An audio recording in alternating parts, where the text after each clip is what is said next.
বাংলাদেশে সবচেয়ে বেশি কোরআন অবমাননা হয় সংসদে, কারণ সংসদ ভবনে বসে কোরআনের বিরুদ্ধে আইন রচনা করা হয়।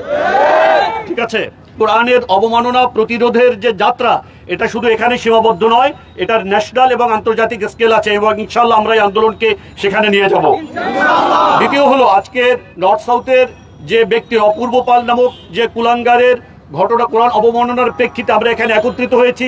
এখানে তিনটা বিষয় আছে।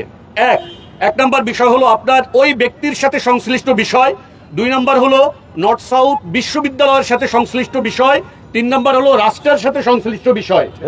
তো প্রথমত ওই ব্যক্তির সাথে সংশ্লিষ্ট যে বিষয় আমরা জানি, সেখানে হলো ওই ব্যক্তিকে ইতিমধ্যে গ্রেফতার করা হয়েছে। 2 নম্বর হলো বিশ্ববিদ্যালয় থেকে আজীবনের জন্য বহিষ্কার করা হয়েছে।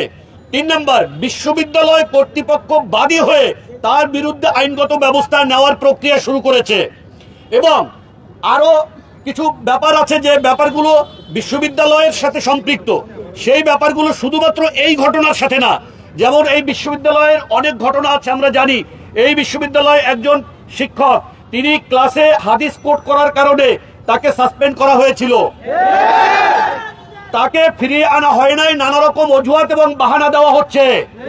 আমরা বিশ্ববিদ্যালয় প্রশাসনকে বলতে চাই, আপনাদেরকে অবিলম্বে সেই ডক্টর মহিউদ্দিন নূর মোহাম্মদ মল্লিক, অত্যন্ত বয়োবৃদ্ধ একজন শিক্ষক, তাকে আপনাদের ফিরিয়ে আনতে হবে। এরপরে যে বিষয়, সেটা হলো এখানে অনেক ফ্যাকাল্টি আছে যারা বাই হার্ট, যারা ইসলাম বিদ্বেষী, যারা ছেলেদের দাড়ি রাখলে তাদেরকে কটূক্তি করে, মেয়েরা হিজাব করলে তাদেরকে কটূক্তি করে।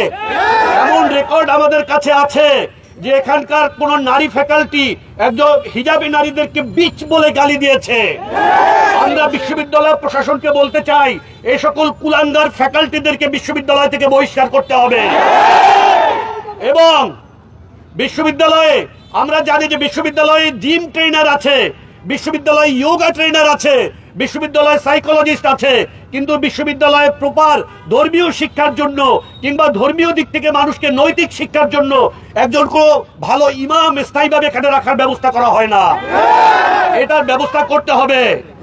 ঠিক আছে, এরকম আরো যে কাঠামোগত ইসলাম বিদ্বেষ আছে, সে ব্যাপারে নর্থ সাউথের মুসলিম ছাত্র ছাত্রীরা প্রশাসনের কাছে সুনির্দিষ্ট 5 দফা দাবি জানিয়েছে, এবং প্রশাসন এই দাবি মেনে নেওয়ার আশ্বাস দিয়েছেন, কিছু বাস্তবায়ন করেছেন এবং কিছু করবেন।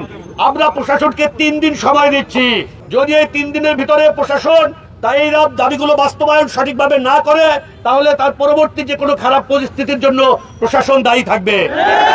সর্বশেষ, রাষ্ট্রের সাথে সংশ্লিষ্ট বিষয়।